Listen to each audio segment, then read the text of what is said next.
আসসালামু আলাইকুম। সিলেট হ্যাচারির পক্ষ থেকে আপনাদেরকে অসংখ্য লাভ শুভেচ্ছা। তো আমি মোহাম্মদ সুজন মিয়া।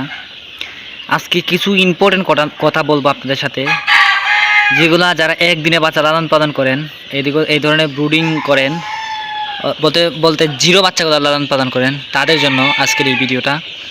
এমনকি প্রত্যেকটা খামারের জন্য, যারা পোলট্রি পালেন, যারা লেয়ার মুরগি পালেন, যারা ফার্মি মুরগি পালেন, যারা সোনালি, সুপার, ক্লাসিক, নর্মাল সোনালি, হাইব্রিড, সুপার হাইব্রিড, গোলাচুলার হাইব্রিড, যে কোনো মুরগির জন্যই হোক না কেন, আপনারা এই ভিডিওটা আপনাদের জন্য খুবই ইম্পর্টেন্ট হবে, খুবই জরুরি হবে।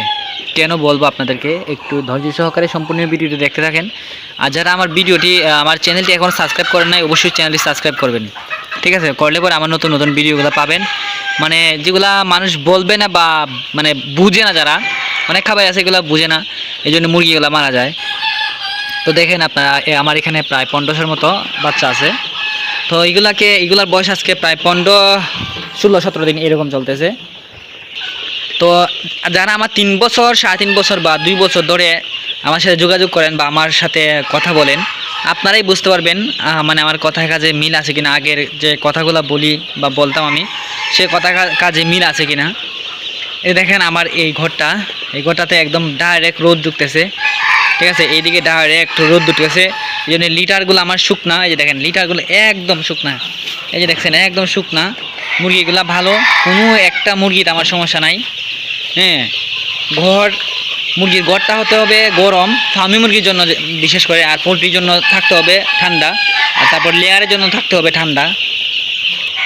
তো আমি দেখাইতেছি আপনাদেরকে এখন, মানে আমার ঘরটা মানে কত সেলসিয়াস আছে এখন তাপমাত্রাটা, আমি আপনাদেরকে একটু দেখাই, একটু ধৈর্য সহকারে দেখেন। এই যে দেখেন আপনারা, 34.5 আছে এখানে। এই যে দেখেন 34.5, আর্দ্রতা আছে 80, ঠিক আছে? এখন আসলে বর্ষার সময় তো, আর এখানে দেখেন আমার প্রাকৃতিক পরিবেশ, এখানে একটা ছোটো একটা পুকুর আছে, তারপরে ওই যে দেখেন আর একটা পুকুর আছে। তারপর এখানে হচ্ছে ধান ক্ষেত, বা আমি ওই যে ফার্মি মুরগির জন্য যে ঘাস উৎপাদন করছি, এইগুলো হচ্ছে ফার্মি মুরগির জন্য ঘাস উৎপাদন করছি।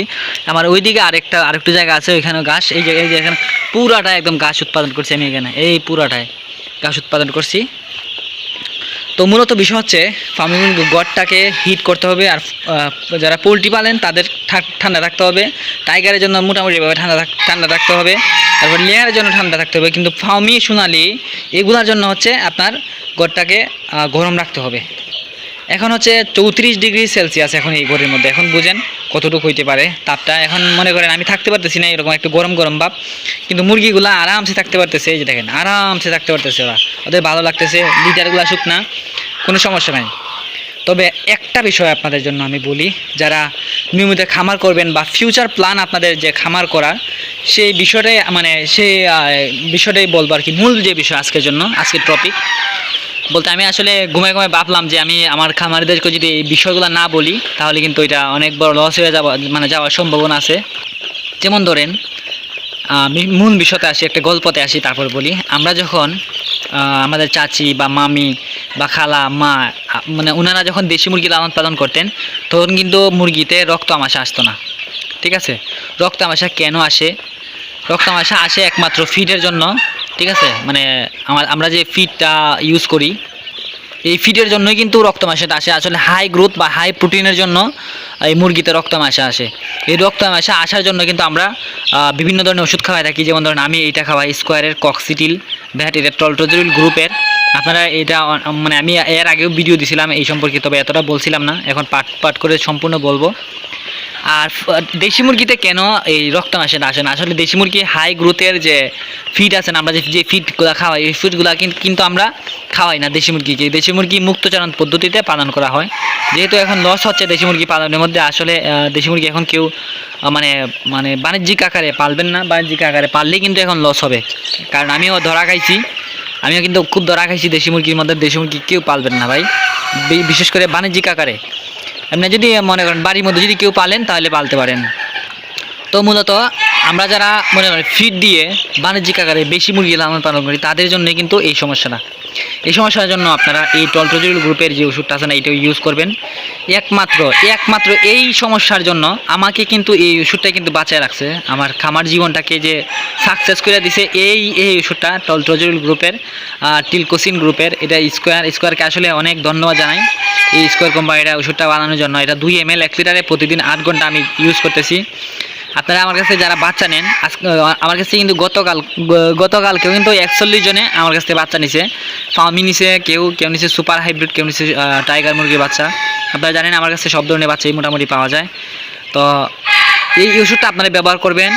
এই ওষুধটা কিন্তু আপনার 3 থেকে 4 দিন ব্যবহার করবেন, তবে 3 দিন দিলেই কিন্তু হয়। এই ওষুধটার দাম হচ্ছে 426 টাকা, 410 টাকার মতো বা রাখে এরকম। তো এখন অন্য বিষয় আসি। আমি বলছিলাম আপনাদেরকে যে ঘর গরম রাখলে কি হয়, গরম রাখলে পরে অনেকগুলো উপকার হয়। বিশেষ করে কারেন্ট বিলের গেরাকলে আপনাকে পড়তে হবে না, কারেন্ট বিল বেশি আসবে না, দিনের বেলা আপনাকে কোনো লাইট জ্বালাতে হবে না। 1 নম্বর বিষয় হচ্ছে এটা। 2 নম্বর বিষয় হচ্ছে আপনার লিটার যদি শুকনা থাকে আপনার খামারের মধ্যে কক্সি বলতে আপনার রক্ত আমাশা কখনোই আসবে না, ঠিক আছে। তবু আমরা মেরে দিই যদি অনেক সময় আবহাওয়া খারাপ থাকে বা মনে করেন বৃষ্টি হয়, টানা বৃষ্টি হয় 3-4 দিন, তাহলে কিন্তু রোদ আসে না, তখন কিন্তু লিটার ভিজে যায়। লিটার ভিজলে কিন্তু আপনাদের সমস্যা হবে, ঠিক আছে না। কক্সি আসার সম্ভাবনা আছে। কক্সি আসলে কিন্তু মুরগি কিন্তু আপনার মিনিমাম 10% মুরগি মারা যায়, আর যাদের বেশি পায়লা মিনিমাম কিন্তু আপনাদের 30% মুরগি মারা যায়।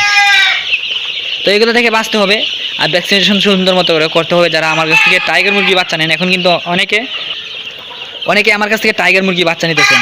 আমি আপনাদেরকে বলি, টাইগার মুরগি বাচ্চা যারা নেন এই ওষুধটা স্ক্রিনশট দিয়ে রাখেন।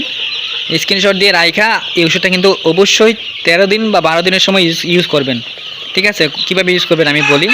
প্রতিদিন 8 ঘন্টা 2 ml 1 লিটারে, যদি 20 লিটার পানি দেন তাহলে 40 ml ওষুধ দিবেন, ঠিক আছে। প্রতিদিন 8 ঘন্টা চলবে। 3 দিন খাওয়াইবেন, আর না হয় আপনার 4 দিন খাওয়াইবেন, ঠিক আছে। তো এই নিয়ে আজকে কথা বললাম। দয়া করে আপনারা যারা আমার এই ভিডিওটা দেখছেন, পুরাপুরি দেখছেন, আপনাদেরকে অসংখ্য ভালোবাসা জানাচ্ছি আপনাদেরকে। আবার অনেকে আছে যে আমার ভিডিও দেখে খামার করছে, আমার সাথে কথা বলে না। অনেকে আছে আমার ফোন করে বলে এবার আপনার ভিডিও দেখে খামার করছি, আমি ভালোই আছি, সে বলতেছে। আসলে আপনারা কমেন্ট করবেন, ঠিক আছে। আমার ভিডিও যারা দেখেন আর কথা যারা বলেন না, আমার তো নাম্বার দেওয়াই থাকে, যারা কথা বলেন না অবশ্যই আমার ভিডিওতে কমেন্ট করবেন, ঠিক আছে। কোন জায়গা থেকে দেখতেছেন, কি আসল বিষয় বলবেন আমাকে। তো আজকে এই নিয়ে এই ভিডিও এই কথা বলে শেষ করলাম। ভালো থাকেন, আসসালামু আলাইকুম।